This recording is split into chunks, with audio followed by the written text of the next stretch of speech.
What's up guys? Welcome to my channel, and for today's video guys, nandito po tayo ngayon sa QCMC, Quezon City Memorial Circle. So guys, ngayon lang ulit tayo nakapasyal dito. So from lockdown, so ngayon lang ulit ako nakabalik.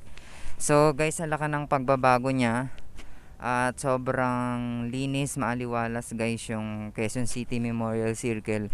So kung mapapansin nyo guys, walang gaanong pumapasyal, pero ang laki po ng pinagbago kasi guys. Kung makikita natin sa paligid, marami na rin pong nagbenta ng mga plants. So sa mga certified plantito dyan guys, marami po kayong pagbibila ng halaman dito guys.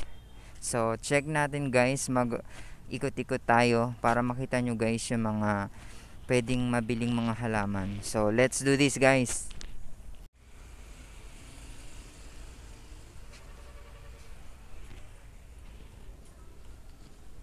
Oh my God!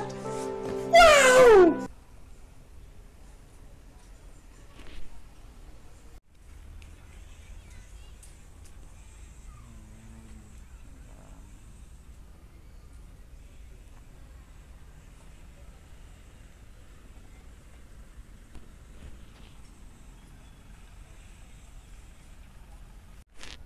So yun guys, what's up? So andito tayo guys sa isang nagbebenta ng halaman. So guys, ang ganda ng mga plants nila dito. Talagang buhay na buhay. Meron pa silang sili guys. So yung mga flowers nila guys.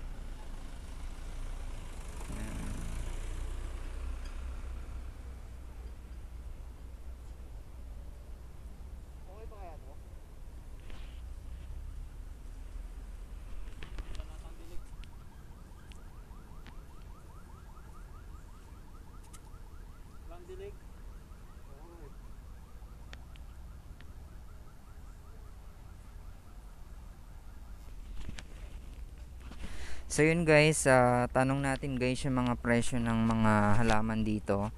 So tanong natin si kuya yung nagbabantay. So sir, magkano yung mga bulaklak nyo rito? For example sir, yung mga ganito. Aros ko 250. Kung ganyan sir na size 250. Ayan. So hindi na siya masama guys. So maganda kasi yung bulaklak eh. Opo. So yun yung mga pinaka mabenta yung kuya rito. Mabenta talaga namin dito mga Flowerings. So yun guys, yung mga mababenta talaga rin dito yung mga bulaklak. So kung pupunta kayo dito guys, anong